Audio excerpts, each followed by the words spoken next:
ऐसे हम कार्बोहाइड्रेट या शर्करा कहते हैं। देन मैंने आपको बताया था कि इसकी सोर्सेस क्या है, क्या क्या खाओगे कि आपके बॉडी में कार्बोहाइड्रेट जाएगा, उसके बाद एक दिन में कितना कार्बोहाइड्रेट लेना चाहिए, उसके बाद कार्बोहाइड्रेट से कितनी एनर्जी मिलती है। देन हमने पढ़ा था कि कार्बोहाइड्रेट की यूनिट सैकेराइड होती है और इसी सैकेराइड के बेसिस पे आप बताओगे तीन तरीके की कार्बोहाइड्रेट्स होती है,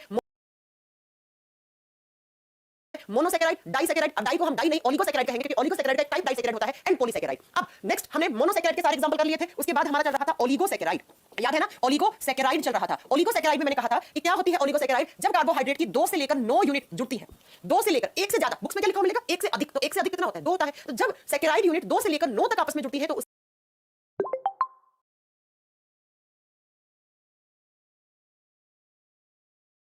तो हम उसे क्या कह देंगे, डाइसैकेराइड कह देंगे। 3 जोड़ी तो ट्राइसैकेराइड, 4 जोड़ी तो टेट्रा, 5 जोड़ी तो पेंटा, ऐसे चलती रहती है। अब हम डेली लाइफ में जो ओलिगोसैकेराइड खाते हैं वो कौन से खाते हैं, डाइसैकेराइड खाते हैं। और डाइसैकेराइड में 3 एग्जांपल लास्ट क्लास में सिर्फ नाम नोट करवाया था, अब यहां तक हम लास्ट क्लास में पढ़ चुके थे, शायद आपको याद हो। डाइसैकेराइड का पहला एग्जांपल लिखो आप, सुक्रोज। सबसे पहले अपन लिखते हैं सुक्रोज, उसके बाद माल्टोज, लैक्टोज, एक नंबर पर लिख दीजिए सुक्रोज। हिंदी में सेम नाम है बेटा, सुक्रोज ही कहा जाता है।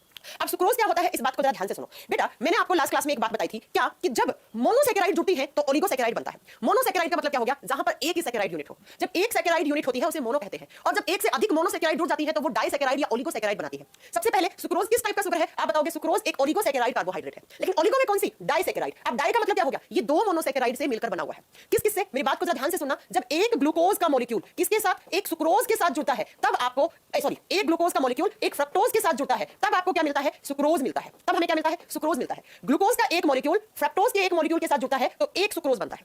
अब ग्लूकोज और फ्रक्टोज क्या होते हैं, ग्लूकोज और फ्रक्टोज लास्ट क्लास में पढ़ा था, ये मोनोसैकेराइड कार्बोहाइड्रेट है। तो सही तो बात है, सही तो बात है कि जब 2 मोनो जुड़ी तो एक डाई बना। कौन सा डाई बन गया, सुक्रोज बन गया। कैसे, सुनो, ग्लूकोज का फॉर्मूला क्या होता है, C6H12O6। फ्रक्टोज का भी फॉर्मूला क्या होता है, तो आप क्या बताओगे, फ्रक्टोज का भी फॉर्मूला होता है C6H12O6। जब ये दोनों जुड़ते हैं तो थोड़ा सा हीट देने पर यहां से एक पानी का मॉलिक्यूल बाहर निकल जाता है। अब पानी के मॉलिक्यूल में क्या है, तो ध्यान से देखो, 2 हाइड्रोजन है 1 ऑक्सीजन है। पानी के मॉलिक्यूल में क्या है, 2 हाइड्रोजन 1 ऑक्सीजन। तो यहां से 2 हाइड्रोजन निकाल दो, हाइड्रोजन को काउंट करो, 12 दूनी 24 थे, लेकिन 2 निकल गए, तो कितने हाइड्रोजन बचे हैं, H22 बचे हैं। कार्बन 6 और 6 12, यहां से कार्बन तो निकला नहीं है, तो कार्बन 12 H22। ऑक्सीजन कितने हैं, 6 6 12 है, लेकिन एक ऑक्सीजन तो पानी के साथ निकल गया ना, तो कितना बचा ऑक्सीजन, ऑक्सीजन बचा 11। तो ये किसका फॉर्मूला है, ये फॉर्मूला है बच्चा सुक्रोज का। ये सुक्रोज ही नहीं, डाइसैकेराइड का एक स्टैंडर्ड फॉर्मूला माना गया है, ये उसी का ही फॉर्मूला है। कार्बन 12, हाइड्रोजन 22, ऑक्सीजन 11, इसे क्या कहा जाता है, आप बताओगे, इसे माना गया है डाइसैकेराइड का स्टैंडर्ड फॉर्मूला।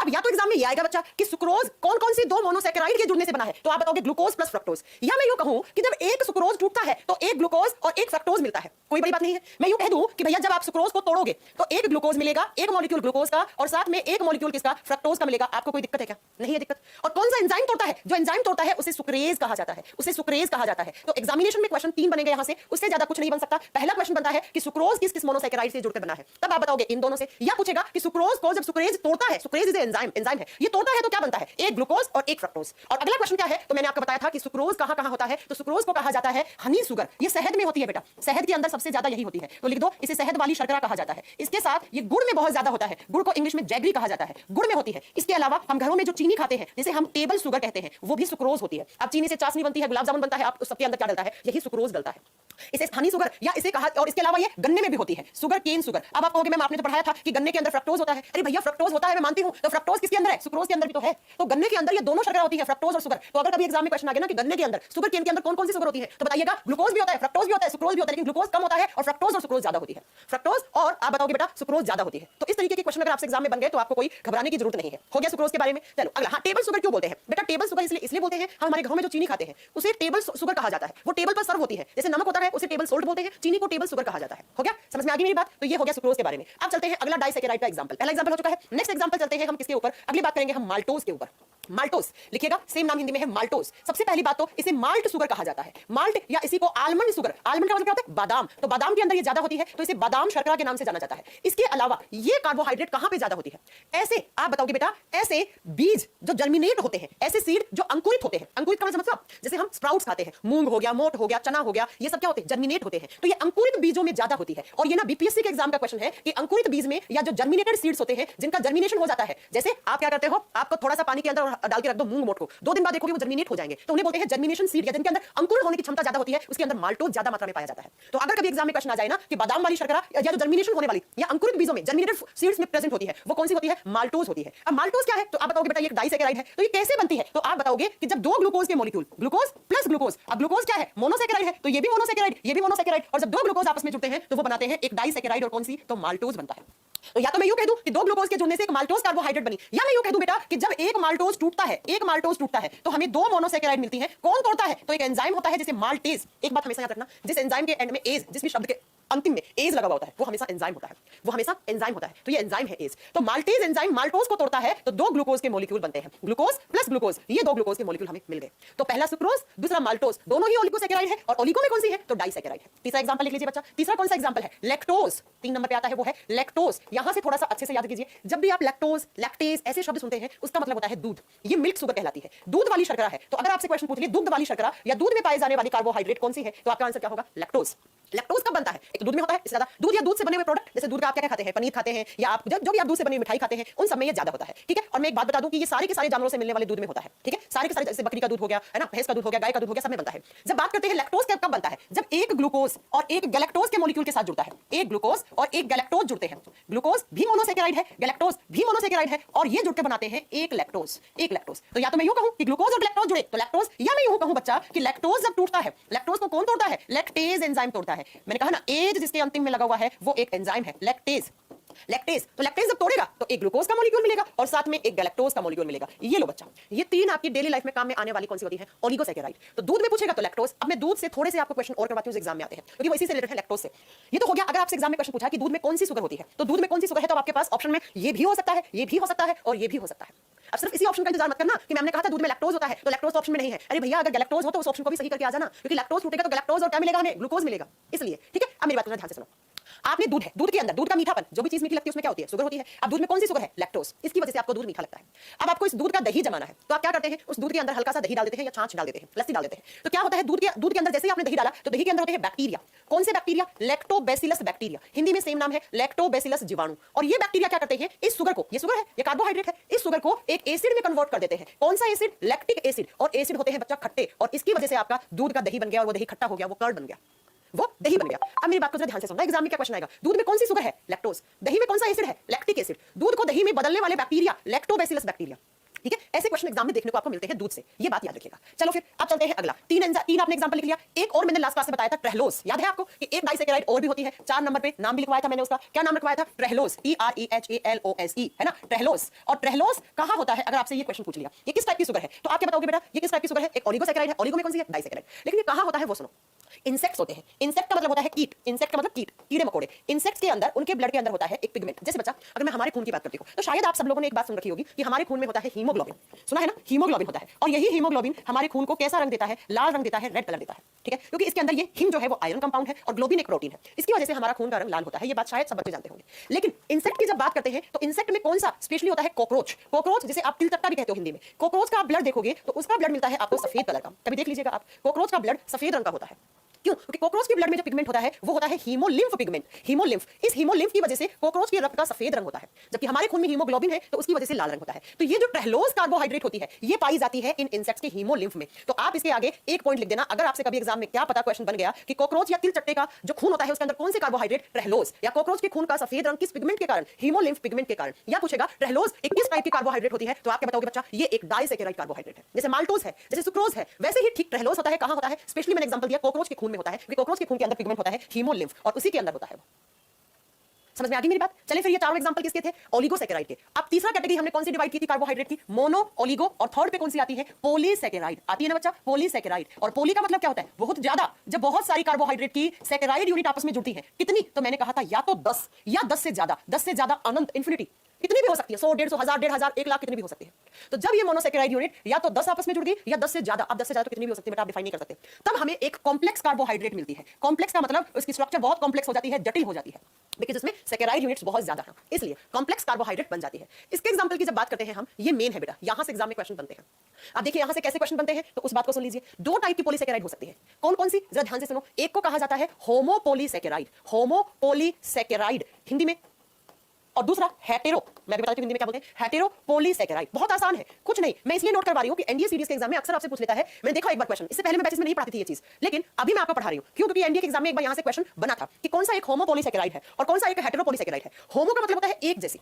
जब एक जैसी यूनिट 10 या 10 से ज्यादा मिली तब तो होमोपॉलीसैकेराइड। जैसे ग्लूकोज है, glucose glucose glucose glucose glucose glucose, ऐसे ग्लूकोज की 10 या 10 से ज्यादा यूनिट जुड़ गई, तब आपको मिलेगा होमोपॉलीसैकेराइड। लेकिन हेटेरो का मतलब है कि अलग अलग, होमो का मतलब है एक जैसी मोनोसैकेराइड या डाइसैकेराइड जुड़ गई, ग्लूकोज है तो ग्लूकोज की सारी यूनिट रहेंगी। लेकिन हेटेरो का मतलब है अलग अलग सैकेराइड यूनिट जुड़ गई, बहुत ज्यादा अलग अलग, एक ग्लूकोज का 10 फ्रक्टोज की और 20 गैलेक्टोज की जुड़ गई। समझ में आ गया? एक जैसे है तो ये और अलग अलग है तो ये। तो होमोपॉलीसैकेराइड क्या होता है बेटा? जहां पर एक जैसी कार्बोहाइड्रेट यूनिट जुड़ती है उसे होमो कहते हैं। इसके एग्जांपल नोट रोज एग्जाम में आते हैं। पहला एग्जांपल है इसका स्टार्च। कितने बच्चों ने स्टार्च के बारे में सुन रखा है? पहला एग्जांपल है स्टार्च। दूसरा इसका एग्जांपल होता है बच्चा glycogen and cellulose and chitin. लिखिएगा इसका एग्जांपल स्टार्च, दूसरा एग्जांपल लिखो सेल्यूलोज। सेल्यूलोज ये एक जैसी मोनोसैकेराइड से बने हुए होंगे। वो ऐसा नहीं है कि सेल्यूलोज के अंदर एक हो गया ग्लूकोज, एक हो गया फ्रक्टोज, ऐसा नहीं है बेटा। अगला लिखेंगे इसका एग्जांपल काइटिन। काइटिन सेम नाम हिंदी में है काइटिन। और नेक्स्ट एक एग्जांपल और लिख दो बेटा ग्लाइकोजन। ये चारों ऐसी कार्बोहाइड्रेट होती है प्यारे बच्चों जो एक जैसी सैकेराइड यूनिट से बनी हुई होती है। और जो हेटेरो होती है उसमें होता है हाई एल्यूरिनिक एसिड एंड हेपरिन। लिख दो। हेटेरो में दो एग्जांपल आते हैं, थोड़ा सा मैं आगे पढ़ा रही हूं आपको। हाइलेरुनिक एसिड और दूसरा हेपैरिन, इनकी बात करेंगे आगे। दूसरा आता है इंग्लिश में हेपरिन, हिंदी में आपको हेपैरिन लिखा हुआ मिल सकता है। तो जब हाइलेरुनिक एसिड है हालांकि लेकिन इसके अंदर कार्बोहाइड्रेट है, तो वो कैसी कार्बोहाइड्रेट होगी? हेटेरोपॉलीसैकेराइड होगी। हेपरिन भी एक कार्बोहाइड्रेट है और ये कैसा होगा आप बताओगे? इसके अंदर पॉलीसैकेराइड होंगे। ठीक है। हिंदी में नाम आलोक। यस बेटा आलोक। ब्रिजेश कुमार यादव कह रहे हैं मैम मेरा कमेंट नहीं दिख रहा है क्या? मैम प्लीज बताओ। बिल्कुल दिख रहा है बेटा, बिल्कुल दिख रहा है, सबका दिख रहा है। हो गया। चलिए एक तो इस तरीके से इनकी कैटेगरी डिवाइड कर दी आपने पॉलीसैकेराइड की। दूसरी कैटेगरी सुनो पॉलीसैकेराइड की। ये सारे आपको एनसीईआरटी में लिखा हुआ मिलेगा सब टर्म्स। मैं एनसीईआरटी ही पढ़ा रही हूं, कुछ नहीं पढ़ा रही हूं। सुनो अगला क्या? अगला ऐसा कहा जाता है कि पॉलीसैकेराइड को हम अगेन दो कैटेगरी में डिवाइड करते हैं। किस हिसाब से? एक ऐसी पॉलीसैकेराइड्स होती है जो स्ट्रक्चरल होती है। स्ट्रक्चरल का मतलब होता है संरचनात्मक, जो किसी ना किसी चीज के फॉर्मेशन में हेल्प करती है। स्ट्रक्चरल का मतलब होता है बेटा ये किसी चीज की स्ट्रक्चर को बनाने का काम करती है। और दूसरी होती है उन्हें कहा जाता है स्टोर्ड कार्बोहाइड्रेट। स्टोर्ड का मतलब होता है संग्रहित, जो कहीं ना कहीं स्टोर होती है, एक्सेस मात्रा में है तो वो स्टोर होती है। ठीक है, समझ रहे हैं आप? स्ट्रक्चर का मतलब क्या है? स्ट्रक्चर का मतलब है जो किसी ना किसी चीज की स्ट्रक्चर को फॉर्म कर रही है। एंड स्टोर का मतलब है जो स्टोर होती है। जैसे फॉर एग्जांपल जरा मेरी बात का ध्यान से सुनिएगा। स्ट्रक्चर में पहला आता है सेल्यूलोज, पहला आता है सेल्यूलोज। और ये सेल्यूलोज किसकी स्ट्रक्चर को बनाने का काम करता है? ये सेल्यूलोज होता है प्लांट सेल वॉल में। ये किसके अंदर होता है? प्लांट सेल वॉल में। पेड़ पौधों की सेल के चारों तरफ जो एक कोशिका भित्ति बना हुआ होता है, जो सबसे आउटर वाली आपकी प्लांट्स की कवरिंग होती है, उसके अंदर होता है ये सेल्यूलोज।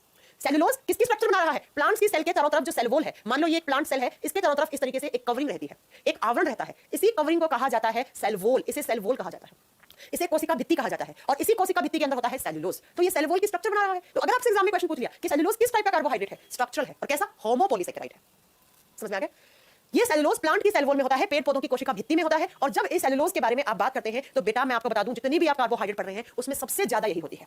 अगर आपसे पूछ ले कि इस धरती के ऊपर मोस्ट अबंडेंट कार्बोहाइड्रेट कौन सी है, सबसे अधिक मात्रा में पाए जाने वाली, सबसे ज्यादा पाए जाने वाली कौन सी कार्बोहाइड्रेट है, मैंने जितने नाम लिखवाए ना, glucose, fructose, maltose, galactose, chitin, इनमें सबसे ज्यादा कौन सा होता है? तो आप क्या बताओगे? सेल्यूलोज होता है।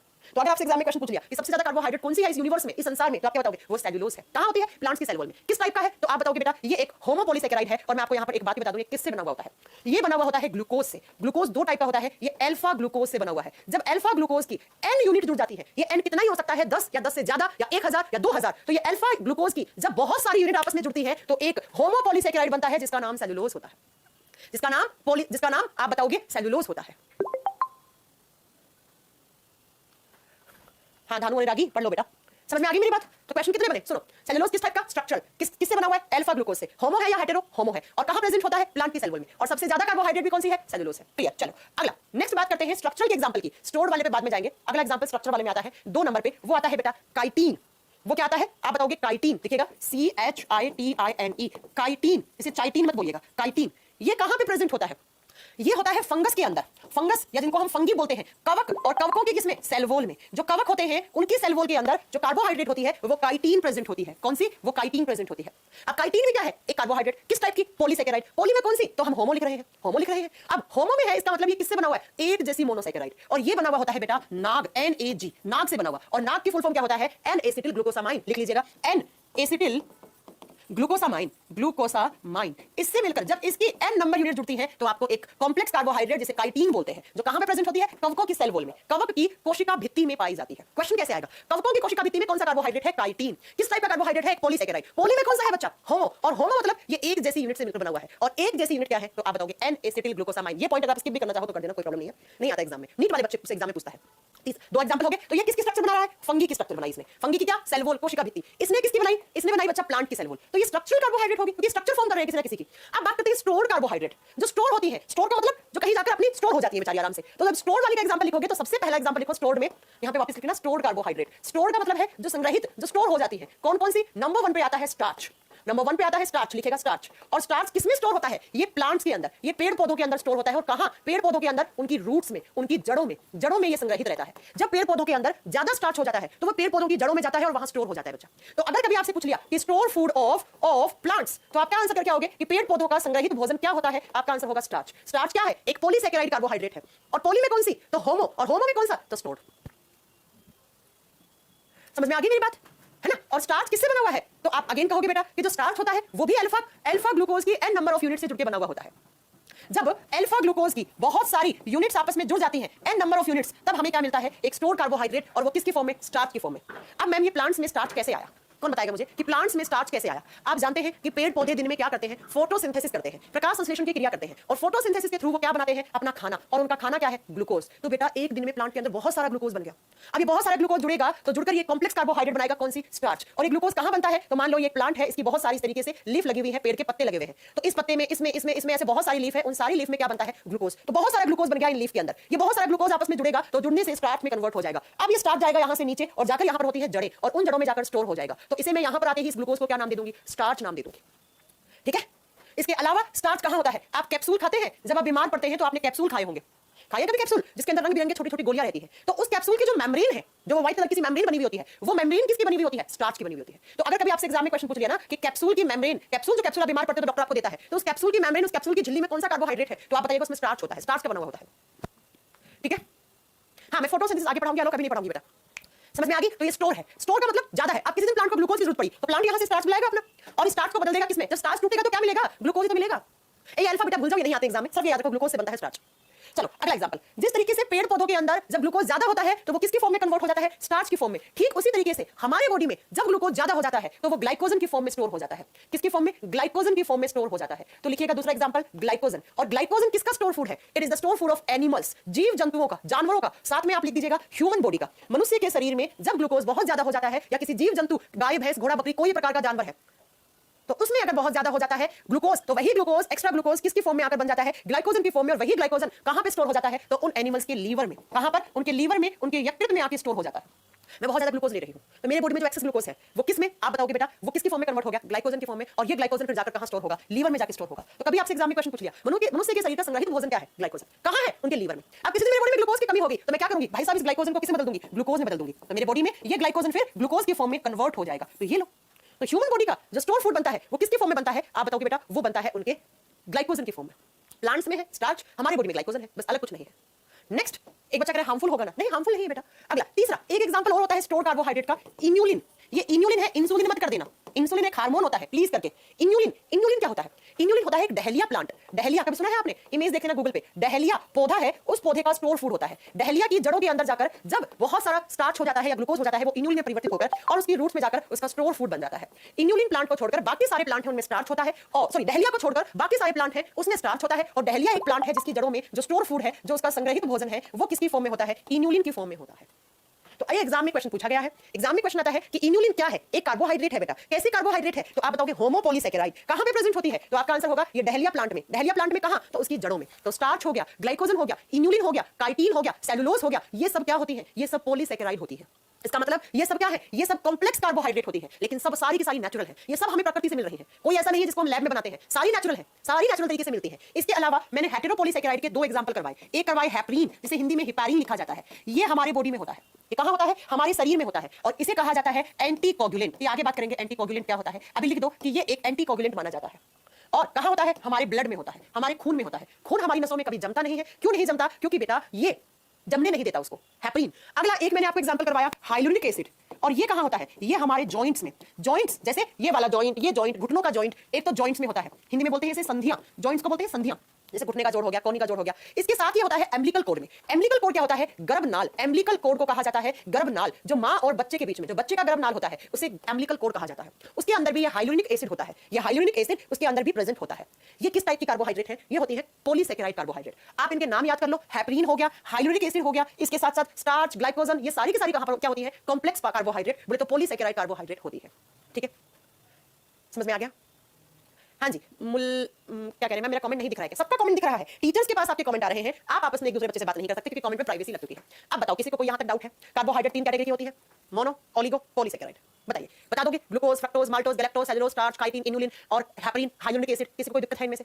ग्रेप शुगर कौन सी होती है, ब्लड शुगर कौन सी होती है, हनी शुगर कौन सी होती है, टेबल शुगर कौन सी होती है, माल्ट शुगर कौन सी होती है, आलमंड शुगर कौन सी होती है? सब बता दोगे एग्जाम में आ गया तो? किसी को कोई दिक्कत नहीं है? चलिए, कार्बोहाइड्रेट कंप्लीट हो चुकी है हमारी, ठीक है। चलो अब चलते हैं अगली पर। अच्छा, एक नोट डालकर कि कार्बोहाइड्रेट की बेसिक यूनिट क्या होती है? सैकेराइड होती है, ये बात जानते हैं आप। और मोनो होगा तो एक ही सैकेराइड होगा, लेकिन अगर डाई है तो 2 सैकेराइड। तो 2 सैकेराइड जब आपस में जुड़ती हैं, ये पीसीएस के एग्जाम का क्वेश्चन है, ये पहला सैकेराइड, ये दूसरा सैकेराइड, मैंने दोनों को जोड़ा आपस में तो मुझे एक डाई सैकेराइड मिला, वो बात अलग है। जब 2 मोनोसैकेराइड जुड़ी है तो मैम ये जुड़ती किसके थ्रू है? ये पीसीएस के एग्जाम का क्वेश्चन है, ये किसके थ्रू जुड़ती है? तो इनके बीच में जो लिंकेज बनती है, जो बॉन्ड बनता है, उसे ग्लाइकोसिडिक बॉन्ड कहा जाता है। उसे कौन सा बॉन्ड? ग्लाइकोसिडिक बॉन्ड, या हिंदी में ग्लाइको सिडिक बंद कहा जाता है। ये बेटा एक पॉइंट नोट डालकर याद कर लेना कि जब 2 सैकेराइड यूनिट आपस में जुड़ती है तो जिस भी बॉन्ड के थ्रू जुड़ती है या जिस लिंकेज के थ्रू जुड़ती है, इस लिंकेज का नाम होता है ग्लाइकोसिडिक बॉन्ड। ग्लाइकोसिडिक बॉन्ड, खत्म। इतनी बात आपको कार्बोहाइड्रेट के बारे में याद करनी थी। हाँ बेटा, नीट का सिलेबस बिल्कुल है, बिल्कुल नीट में यहीं से क्वेश्चन आते हैं, कुछ अलग नहीं आता है। चलो, हाँ, हाइड्रोनिक एसिड दिनेश जॉइंट्स में होता है, बिल्कुल होता है, हार्मफुल नहीं होता है जॉइंट्स के लिए। चलो अब चलते हैं दूसरा। कार्बोहाइड्रेट हमारी कंप्लीट हो गई है। 2 नंबर पे जो न्यूट्रिएंट आता है वो आता है प्रोटीन। नेक्स्ट लिखोगे प्रोटीन के बारे में। 3 बताए थे एनर्जी मॉलिक्यूल, कौन कौन सा? Carbohydrate, protein and lipids. तो ये हमारा हो गया। अब हम इसके बारे में पढ़ेंगे, प्रोटीन के बारे में। जब बेटा प्रोटीन के बारे में जानते हो तो सबसे पहला अगर आपके दिमाग में कोई पॉइंट आता है प्रोटीन के बारे में तो वो ये आना चाहिए कि प्रोटीन के बिना हम सर्वाइव नहीं कर सकते। प्रोटीन हमें चाहिए चाहिए, हमारी डाइट में प्रोटीन का होना बहुत जरूरी है। जैसे पीछे कोरोना चल रहा था या अभी इनफेक्ट कोरोना वापस आ चुका है, तो कोरोना के समय डॉक्टर ने आपको बहुत अच्छे से पढ़ाया था, या अच्छे से डॉक्टर ने बताया था कि आप अपनी डाइट में प्रोटीन के सप्लीमेंट्स ज्यादा रखो। क्यों कहता था डॉक्टर ऐसा? लोग कहते हैं ना पनीर खाओ, दूध पियो, अंडा खाओ, क्योंकि इन सब में प्रोटीन होता है।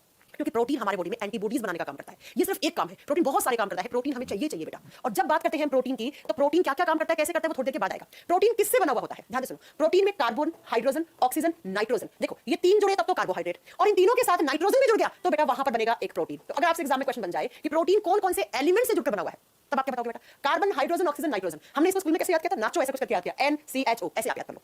ये सारे एलिमेंट्स होंगे तो प्रोटीन बनेगा। प्रोटीन की बेसिक यूनिट किसे कहा जाता है? बेसिक यूनिट, ये एसएससी जीडी के एग्जाम का क्वेश्चन है इसी साल का, कि प्रोटीन की जो संरचनात्मक इकाई या तो सबसे छोटी इकाई है जिससे प्रोटीन बनता है, प्रोटीन की सबसे छोटी इकाई, जैसे हमने लास्ट क्लास में पढ़ा, क्या पढ़ा? कि कार्बोहाइड्रेट की सबसे छोटी इकाई सैकेराइड होती है। ठीक इसी तरीके से प्रोटीन की बेसिक यूनिट किसको माना जाता है? अमीनो एसिड को। हिंदी में बोलते हैं अमीनो अम्ल, हिंदी में लिख दीजिएगा आप अमीनो एसिड या अमीनो अम्ल कह दीजिए। जब बेटा बहुत सारे अमीनो एसिड जुड़ते हैं, देख लो, एक अमीनो एसिड, फिर दूसरा अमीनो एसिड, फिर तीसरा अमीनो एसिड, ऐसे n number of amino acid जुड़ते हैं तो हमें क्या मिलता है? हमें एक प्रोटीन मिलता है। तो प्रोटीन किससे मिलकर बना हुआ है? अमीनो एसिड से। तो मैं यूं कह दूं कि प्रोटीन की सबसे छोटी इकाई अमीनो अम्ल है, कोई बड़ी बात नहीं, मैं कह दूं, कह दिया। अब मुझे कौन होशियार बच्चा बताएगा अमीनो एसिड का फॉर्मूला क्या होता है? अगर मैं अमीनो एसिड का फॉर्मूले की बात करती हूं तो इसका फॉर्मूला क्या है? आपने पढ़ रखा होगा कि इसमें एक कार्बन होता है जो किस से लगा हुआ होता है? कार्बन से इधर होता है कार्बोक्सिलिक ग्रुप लगा हुआ, और इधर होता है NH2, इसे इसके ऊपर पॉजिटिव चार्ज होता है, यहां नेगेटिव चार्ज होता है। यहां पर रहता है हाइड्रोजन और यहां पर रहता है R। R का मतलब होता है बेटा, आपने केमिस्ट्री पढ़ी है तो कोई भी एक एल्काइल ग्रुप, कोई भी एक एल्काइल समूह है। अब आप ध्यान से देखो, ये होता है अमीनो एसिड का फॉर्मूला। इसमें कार्बन आ गया, इसमें हाइड्रोजन आ गया, इसमें ऑक्सीजन आ गया, इसमें नाइट्रोजन आ गया, तो हमने ये तो लिखा कि कार्बन आ गया, हाइड्रोजन आ गया, ऑक्सीजन आ गया, नाइट्रोजन आ गया। इन सारे एलिमेंट से ही तो मिलकर बना हुआ है प्रोटीन, क्योंकि प्रोटीन की सबसे छोटी इकाई क्या है? अमीनो एसिड, अमीनो अम्ल। और जब अमीनो एसिड की बात करते हैं तो बेटा बहुत सारे अमीनो एसिड के जुड़ने से प्रोटीन बनता है, और अमीनो एसिड का फॉर्मूला ये है। अब इस फॉर्मूले में अगर आप ध्यान से देखोगे तो इधर पॉजिटिव चार्ज है, इधर नेगेटिव चार्ज है, इधर धनात्मक आवेश है, इधर ऋणात्मक आवेश है। तो ऐसा मॉलिक्यूल जिसमें पॉजिटिव और नेगेटिव दोनों चार्ज हो, एक ही मॉलिक्यूल में पॉजिटिव और नेगेटिव दोनों चार्ज होता है, उसे कहा जाता है एम्फोटेरिक मॉलिक्यूल। क्या कहा जाता है? Amphoteric molecule. हिंदी में आप क्या लिखोगे? उभयधर्मी अणु। तो अगर आपसे कभी क्वेश्चन पूछ लिया कि कौन सा एक न्यूट्रिएंट है जो एम्फोटेरिक मॉलिक्यूल है, कार्बोहाइड्रेट, प्रोटीन, लिपिड, विटामिन, इनमें से आपको ऑप्शन डाल दिया। हाँ, 20 अमीनो एसिड होते हैं, वो सब बात की बातें हैं, अभी रुक जाइए। सचिन अभी नहीं बात कर रहे इस बात पे, आगे चल के बात करेंगे, ठीक है? तो आप क्या बताओगे बेटा कि प्रोटीन अमीनो एसिड से बने हुए, अमीनो एसिड के फॉर्मूले में पॉजिटिव और नेगेटिव, धनात्मक और ऋणात्मक दोनों आवेश होते हैं, इसलिए हम बोलते हैं कि प्रोटीन या amino acid is amphoteric molecule. ये दोनों एक उभयधर्मी अणु की तरह काम करते हैं। चलो अब चलते हैं नेक्स्ट पॉइंट पे। मैम प्रोटीन क्यों खाना चाहिए और प्रोटीन के लिए आप क्या क्या खाते हो? सोर्सेज बताती हूं तभी आपको समझ में आएगा। आपकी मम्मी कहती है दाल खाओ, पल्सेस, क्योंकि दालों में होता है प्रोटीन। आप अंडा खाओ, अंडे में होता है प्रोटीन। आप दूध पियो, दूध में होता है प्रोटीन। आप अगर नॉन वेजिटेरियन हो तो आप चिकन खाओ, मटन खाओ, उसमें भी प्रोटीन होता है। इसके साथ साथ आप खाओ सोयाबीन, सोयाबीन बहुत अच्छा सोर्स होता है प्रोटीन का। उसके साथ अगर आप सोयाबीन के साथ आप सोयाबीन की बड़ी वजह खाते हैं हम ना, तो दूध हो गया, अंडा हो गया, दालें हो गया, सोयाबीन हो गया, या आप दूध से बनी हुई कोई भी चीज जैसे पनीर खाते हो, चीज खाते हो, है ना, पनीर हो गया, चीज हो गया, ईस्ट हो गया, इन सब में भी क्या होता है? प्रोटीन होता है। मूंगफली, नट्स लिख लो, नट्स में भी प्रोटीन होता है, बिल्कुल होता है। उसके अलावा आलमंड, बादाम में भी प्रोटीन होता है। तो ये होते हैं प्रोटीन के सोर्सेस। आप इसके लिए प्रोटीन खाइए, अगर आपको प्रोटीन चाहिए तो आप इतनी सारी चीजें खा सकते हो। एक एनएम फिश में होता है, बिल्कुल होता है, फिश हो गया, मछली हो गया, मीट, मांस हो गया, इन सब में भी प्रोटीन होता है, एक्सेट्रा एक्सेट्रा, ये प्रोटीन के सोर्सेस हैं। इन सारी चीजें आप अपने खाने में खाते हो, दालें खाते होंगे, दाल खाते होंगे, सोयाबीन खाते होंगे, दूध पीते होंगे, अंडा खाते होंगे, वेजिटेरियन हो तो पनीर ज्यादा खाते होंगे, चीज ज्यादा खाते होंगे, है ना। लेकिन ठीक है, और अगर आप नॉन वेजिटेरियन है तो बेटा आप मीट वगैरह या चिकन मटन वगैरह खा लेते हैं, ठीक है। अब सुनो, आपने इतनी सारी चीजें खा ली, अब आपको पता है क्या इनमें से हमें प्रोटीन मिलता है? वो प्रोटीन करता क्या है हमारी बॉडी में? इसका मतलब प्रोटीन के फंक्शन क्या है, क्या काम करेगा? इतनी सारी चीजें आप खा रहे हो, इनसे प्रोटीन मिलता है, आई एग्री, लेकिन इनके क्या फंक्शन है? मैं एक एक करके लिख रही हूं प्रोटीन के फंक्शन, सुनते जाइए। सबसे पहली बात, प्रोटीन हमारी मसल्स का फॉर्मेशन करता है। पहला फंक्शन लिखो, it is helpful in formation of muscles. Muscles formation का काम करता है मांसपेशियों के निर्माण का। आपका जो मांस है ना शरीर के अंदर, उस मांसपेशियों का निर्माण कौन करता है? प्रोटीन करता है बेटा। और उसके साथ साथ प्रोटीन सिर्फ मसल्स ही नहीं, हमारे बॉडी में ऑर्गन्स और टिश्यूज का फॉर्मेशन करवाता है, उत्तक और अंगों का निर्माण करवाता है, उत्तक और अंगों का निर्माण करवाता है। इसीलिए हम प्रोटीन को कहते हैं building block of life. It is known as building block of life. जैसे बहुत सारे ब्लॉक होते हैं, A block, B block, C block, तो ऐसे बनकर एक बिल्डिंग बनता है। ठीक उसी तरीके से प्रोटीन एक ब्लॉक है हमारे शरीर का, उसी ब्लॉक से हमारे टिश्यूज ऑर्गन्स बने हुए हैं। उसी तरीके से बहुत सारे ब्लॉक, बोले तो एक ब्लॉक हो गया आपका नाक वाला पार्ट, एक हो गया आपका लीवर, पैंक्रियाज, ऑर्गन्स, टिश्यूज, जिन ब्लॉक से बने हुए छोटे छोटे ब्लॉक से, उसी को प्रोटीन कहा जाता है। नेक्स्ट, अगर मैं बात करूं प्रोटीन, आपको कहीं पर भी कोई घाव पड़ गया, घाव का मतलब वाउंड, घाव आ गया, उस घाव को भरने के लिए, आपका एक्सीडेंट हुआ, आपका मांस फट गया, तो डॉक्टर क्या बोलता है? भाई प्रोटीन डाइट ज्यादा खाना। या अक्सर आपने सुना होगा हमारे मम्मी पापा बोलते हैं कि एक्सीडेंट होता है तो नॉनवेज खाना स्टार्ट कर दो, बिकॉज़ नॉनवेज में बहुत ज्यादा प्रोटीन होता है। इसलिए मेरे पापा एक्सीडेंट हुआ था, मेरे पापा ने डॉक्टर ने कहा था कि अगर आपको जल्दी हील करना है, जल्दी अपनी चोट को ठीक करना है, तो भाई साहब, पापा मतलब तब तक मेरे पापा प्योर वेजिटेरियन थे। जब उनका एक्सीडेंट नहीं हुआ था, 2016 में हुआ था उनका नवंबर में, तब तक वो प्योर वेजिटेरियन थे। लेकिन डॉक्टर ने कहा आपको अगर जल्दी अपने पैरों पे खड़ा होना है तो भाई साहब आपको खाना पड़ेगा नॉनवेज। तो उनकी मजबूरी थी, खाना पड़ा नॉनवेज। समझ रहे हैं आप? क्योंकि घाव को भरने में सहायक होता है। क्यों? क्योंकि आप सोचो ना, घाव क्या है? जब आपको चोट लगी तब आपका मांस फटा है, अब उस मांस को वापस लाना है, चोट ठीक करनी है, तो मांस को कौन बनाएगा? प्रोटीन। इसलिए अपनी डाइट में प्रोटीन ज्यादा रखो। तो घाव को भरने में सहायक होता है। ठीक है, घाव को भरने में अगर पूछ ले कि घाव को भरने वाला न्यूट्रिएंट कौन सा माना जाता है, तो आप क्या बताओगे? वो प्रोटीन माना जाता है। मैं विटामिन की बात नहीं कर रही हूं बेटा, विटामिन बाद में पढ़ाएंगे। अगला, प्रोटीन क्या करता है? हमारे बॉडी में एंटीबॉडीज फॉर्मेशन करवाता है, एंटीबॉडीज का निर्माण करवाता है। एंटीबॉडीज क्या होती है? हमारे शरीर की प्रतिरक्षा तंत्र का हिस्सा माना जाती है। जब कभी भी बाहर से कोई वायरस या कोई बैक्टीरिया आता है तो उसके खिलाफ लड़ाई करती है एंटीबॉडीज। इसीलिए बोला था जब कोरोना हुआ था तो लोग कहते थे प्रोटीन डाइट ज्यादा लो, क्योंकि प्रोटीन क्या बनाता है? एंटीबॉडीज। और एंटीबॉडीज किसको मारने का काम करती है? कोरोना वायरस को मारने का काम करती है। इसीलिए आपको अगर अपना इम्यून सिस्टम स्ट्रांग रखना है तो एंटीबॉडीज होनी चाहिए आपके बॉडी में, बाहर से आए हुए बैक्टीरिया और वायरस को मारने के लिए। और वो एंटीबॉडीज कौन बनाता है? तो प्रोटीन बनाता है। तो अपनी डाइट में प्रोटीन लेकर रखिए अच्छे से।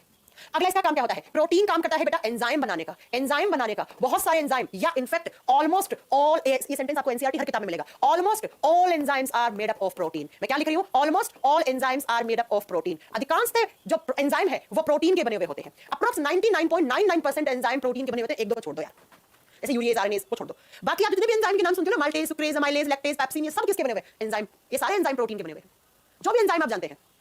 अगला, नेक्स्ट आप बताओगे 6 नंबर पे, हार्मोन बनाने का काम करता है। प्रोटीन हमारे बॉडी में हार्मोन बनाने का भी काम करता है। जैसे मैं आपको बताती हूं, एक होता है इंसुलिन। तो एग्जाम में क्वेश्चन आता है इंसुलिन का नेचर क्या है? Insulin is a peptide hormone, insulin is a protein hormone. वो किसका बना हुआ है? वो प्रोटीन का बना हुआ है। अगला 7वां नंबर, आप बताओगे ये हमारे बॉडी में एनर्जी भी देते हैं। ये तो मैम आप पहले पढ़ा चुकी हैं कि कार्बोहाइड्रेट प्रोटीन खाओगे तो अप्रॉक्स 1 ग्राम प्रोटीन में ऐसा कहा जाता है कि अगर आप 1 ग्राम प्रोटीन खा रहे हो तो 4.2 से लेकर 4.3 किलो कैलोरी एनर्जी खा रहे हो, या 4.1 से 4.3 लिखा हुआ। प्रोटीन ना अप्रॉक्स कार्बोहाइड्रेट के बराबर एनर्जी देता है, हल्का फुल्का कुछ पॉइंट्स पे चार्ज देता है प्रोटीन। अब आप बताओ कितने सारे काम कर रहा है प्रोटीन? तो प्रोटीन तो खाना पड़ेगा मैम। प्रोटीन मांसपेशियों का निर्माण कर रहा है, मसल्स फॉर्मेशन का काम प्रोटीन। हमने देखा होगा जो लोग जिम करते हैं, जो अपने डोले सोले बनाते हैं, सिक्स पैक बनाते हैं, वो प्रोटीन खाते हैं। कुछ लोग आर्टिफिशियल खाते हैं, कुछ लोग प्रोटीन पाउडर की फॉर्म में खाते हैं। पाउडर नहीं खाना चाहिए, उससे आपके बॉडी में स्टेरॉइड हार्मोन ज्यादा बन जाते हैं और उससे आपको हार्ट अटैक आने के चांसेस बन जाते हैं। वो आगे आपको पढ़ाएंगे, कोई प्रॉब्लम नहीं है अभी। तो देखिए बेटा, दूसरा ऑर्गन्स और टिश्यूज बनाने का काम कर रहा है। कहीं पर कोई घाव पड़ गया, उस घाव को भरने का काम प्रोटीन कर रहा है। नेक्स्ट, एंटीबॉडीज का निर्माण कर रहा है, ये हमारी इम्यूनिटी बढ़ाने का काम करता है प्रोटीन। एंजाइम बनाने का काम करता है, हार्मोन बनाने का काम करता है, और एनर्जी तो ऑफ कोर्स देता ही देता है। एनर्जी तो 1 ग्राम प्रोटीन में अप्रॉक्स 4.2 से लेकर 4.3 किलो कैलोरीज एनर्जी रहती ही रहती है। तो बताइए प्रोटीन जरूरी है या नहीं है? ऑफ कोर्स जरूरत है प्रोटीन की। अब बाकी बातें कल की क्लास में करेंगे कि कितना प्रोटीन चाहिए। लड़कियों के लिए अलग प्रोटीन का स्टैंडर्ड वैल्यू सेट किया गया है, एक प्रेग्नेंट लड़की के लिए अलग से, वो सब हम कल बात करेंगे। ठीक है, आज के लिए इतना बहुत है, बहुत जरूरी है प्रोटीन, बिल्कुल जरूरी है। हाँ, एंजाइम बनाता है, बिल्कुल बनाता है, एंटीबॉडीज बनाता है आशीष कुमार। ठीक है, हाँ कृष्ण बेटा यही टाइम है। बताओ अवधेश कुमार, कोई आंसर, कोई आपका डाउट है बताइए। तर्केश्वर प्रसाद, ओके ठीक है। मुकाम रावत, थैंक यू बेटा, थैंक यू। समझ में आ रही है ना चीजें? कल मैं पढ़ाऊंगी आपको एमिनो एसिड, कितने टाइप के